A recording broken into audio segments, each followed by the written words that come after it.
안녕하십니까. 이번 시간에는 태평로 제일 풍경채 이제 9월 달부터 입주죠. 입주인데 풍경채 사도 될까요? 이런 질문을 하시는 분이 있는데 결론을 말씀드리면 저도 잘 모르겠습니다.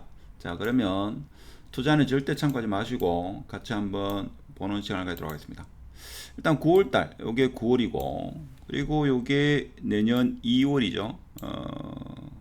대구의 오페라 오페라입니까?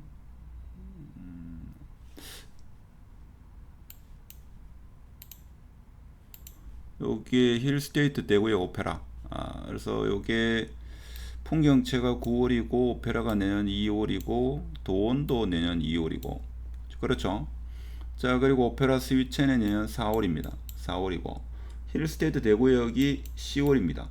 요건 올해. 자, 올해고 올해 9월, 10월 그리고 내년에 24년도에 힐스테이트 도원, 힐스테이트 대구역 오페라 그리고 스위첸 그렇죠. 제가 볼 때는 9월달, 10월달이 아무래도 태평로가 많이 힘들겠죠. 그럼 내년대도 내년 2월달, 10월달이기 때문에 이것이 매도자가 많겠죠. 그러면 11월, 12월, 1월. 자, 1월달 되면 또 지금 2월달 입주한 아파트를 매도를 희망하시는 분. 자, 이렇게 되면 태평로는 내년 4월까지 어렵겠다. 뭐 이렇게 볼 수 있겠죠. 볼 수 있습니다. 자, 그러면 제일역 풍경채. 자, 이렇게 되면 아파트가 밀리겠죠. 여기도 밀리고 이 밀리는 게 내년 2월 달까지 밀리니까 내년 4월까지는 계속적으로 밀린다. 자, 이렇게 볼 수는 있겠습니다. 실제 그럴 거고. 자, 그렇지만 나는 제일역 풍경채 꼭 사야 되겠다. 그러면 지금부터 급매를 알아봐야 되겠죠. 아무래도 자, 수창초를 바로 바라보는 자, 그런 거기 때문에 앞동이 가리지 않으면 그래서 결론적으로 말씀드리면 104동입니까? 104동, 5동. 자, 요것은 상당히 좀 괜찮지 않겠는가? 특히 104동 같은 경우에는 초등학교가 바로 앞이니까 나쁘지 않다 이렇게 볼 수 있죠.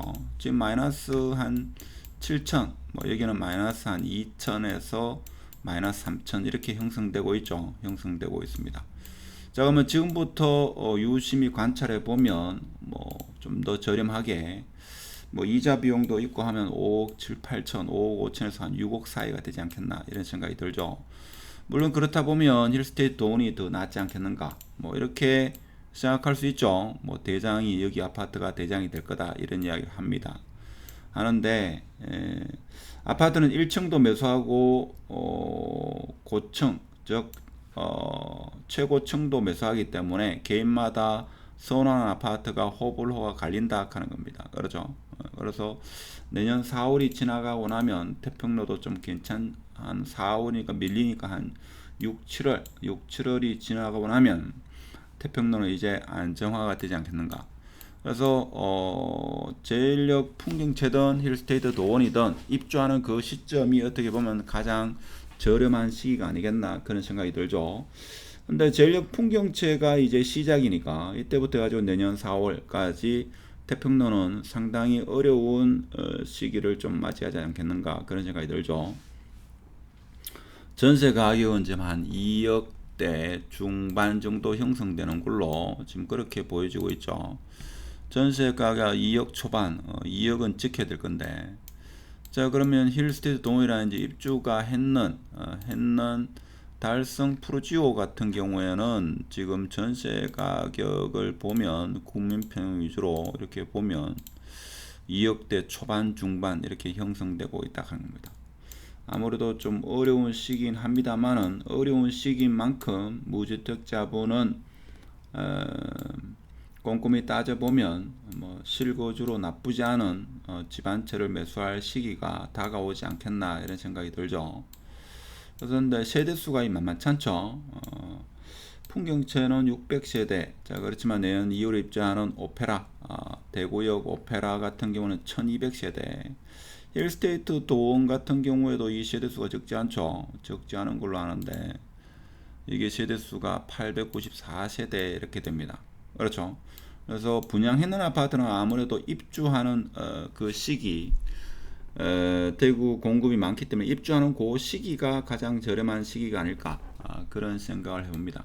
그래서 입주 시기부터 해가지고 한 전후 한 2, 3개월이 가장 저점에 매수할 수 있는 그 시점이 아닐까, 그런 생각이 들죠. 1스테이트 대구역 같은 경우도 지금 마피가 좀 꽤 나오는 걸로 알고 있는데, 자, 여기도 조금 더 어려운 시장이 되지 않겠는가. 그래서 1스테이트 대구역은 동성로와 가깝기는 합니다만은 이 아파트와 떨어져 있어 가지고 외딴섬 그러한 아파트 단지가 되지 않겠는가. 그래서 되도록이면 아파트 세대수는 이렇게 모여 있는 게, 이렇게 어우러져 있는 게 아무래도 편의시설이라든지 여러 가지 측면에서는 좀 좋지 않겠는가, 이런 생각이 들죠. 그래서 대구역은 이렇게 떨어져 있어 가지고 아무래도, 물론 향후에는 여기 아파트 단지가 다 들어오면 이렇게 이어집니다만은 지금은 섬처럼 이렇게 떨어져 있어 가지고 아무래도 조금 힘을 받기는 어렵지 않겠는가, 그런 생각이 들죠. 그런 생각이 듭니다. 하여튼 제일 풍경채 실거주를 생각하시면 지금부터 한 3개월 동안 유심히 관찰해 보면 분양가보다 좀 저렴한 그런 아파트를 매수할 수 있는 기회가 되지 않을까, 그런 생각이 들죠. 지금 P가 보면 마이너스 4천, 5천, 심한 거는 마이너스 7천까지, 마이너스 7천은 일부 앞동이 가리는 뭐 그러한 단지가 아니겠나, 그런 생각이 들죠. 그런 생각이 듭니다. 그래서 어려운 분들은 처분을 해야 되고, 무주택자분은 신중을 기해 가지고 접근하면 좀 저렴한 가격에 신축 아파트를 매수할 수 있는 그런 기회가 다가오고 있다. 자, 이런 말씀을 드리면서 오늘 영상은 마치도록 하겠습니다. 감사합니다.